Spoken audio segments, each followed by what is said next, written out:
जहां आज आपको मदद में देर करके आम आदमी की जिंदगी में अंधेर करने वालों के खिलाफ दस्तक देनी है। मिर्जा गालिब ने लिखा था कि हमने माना कि तगाफुल ना करोगे, लेकिन खाक हो जाएंगे हम तुमको खबर होने तक। इस बात को आज के दौर पर लाएं तो जनता मानती है कि सरकारें उसके हित की नीतियां बनाने में उपेक्षा नहीं करेंगी, वरना आम आदमी को मदद मिलने तक उम्मीदें ही खाक हो जाएंगी। लेकिन यही हो रहा है। 4 लाख से ज्यादा लोग कोरोना के कारण देश में बच नहीं पाए, लेकिन सुप्रीम कोर्ट के निर्देश के 65 दिन बाद भी केंद्र सरकार मृतकों के परिजनों को मुआवजा देने की नीति नहीं बना पाई। तो अदालत को कहना पड़ गया, आप जब तक कदम उठाएंगे तब तक तो तीसरी लहर आ जाएगी।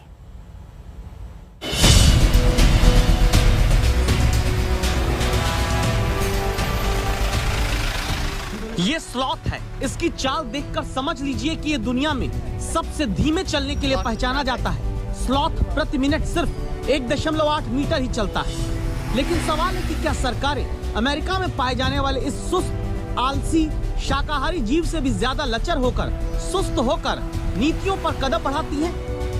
खरगोश और कछुए की कहानी पढ़ते हुए आप बड़े हुए होंगे।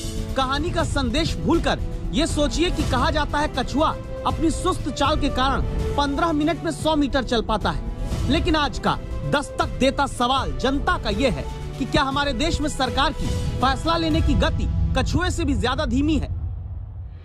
हमारे देश में जब कोरोना ने लाखों लोगों की जान ले ली, जब कोरोना भारत में अब तक कुल 4,40,000 नागरिकों की मृत्यु का कारण बन चुका है, तब सुप्रीम कोर्ट के निर्देश के 65 दिन बाद भी सरकार कोरोना से जान गंवाने वाले लोगों को मुआवजा देने की नीति तक नहीं बना पाई है।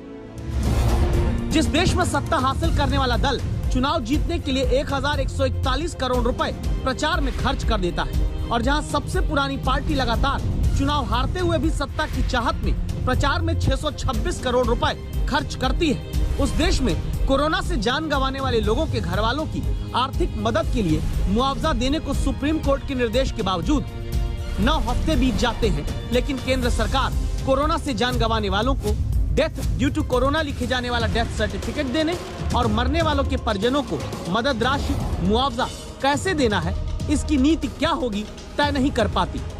इसी कारण हमारे देश के 4,40,000 लोगों से जुड़े परिजन अब भी कोरोना महामारी में जान गंवाने के बाद आर्थिक झंझावातों से जूझ रहे हैं। जिन्होंने इलाज में अपनी बचत खो दी है, अपने किसी करीबी को कोरोना से खोने के बाद जिनकी मदद का मुआवजा देने की नीतियों को बनाने के लिए सुप्रीम कोर्ट ने केंद्र की सरकार को कहा था। अब वो 1 साल तो उसका फीस जमा करे, दूसरे साल की कहाँ से आएगी?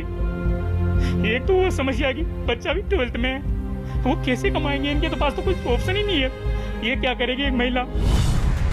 लेकिन आप जानते हैं क्या हुआ? 30 जून को सुप्रीम कोर्ट ने 6 हफ्ते का वक्त देकर कहा था कि नीति बना कर आना। 28 जुलाई को सुप्रीम कोर्ट ने सरकार के और वक्त मांगने पर 4 हफ्ते का समय बढ़ा कर दे दिया था। अब तीसरी बार जब अदालत में 10 दिन का और वक्त मुआवजा देने की नीतियां बनाने के लिए मांगा गया, तो देश की सर्वोच्च अदालत ने नाखुशी जाहिर करते हुए कहा कि आप जब तक कदम उठाएंगे ना, तब तक तीसरी लहर भी आ चुकी होगी। तो सवाल है सीधा सा कि कोरोना से जान गंवाने वाले लोगों को क्या सिर्फ जुबानी श्रद्धांजलि देकर सरकारें काम चलाना चाहती हैं?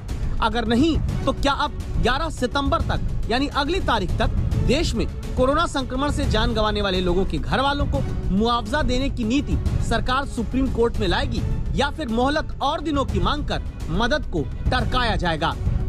संजय शर्मा, दिल्ली आज तक।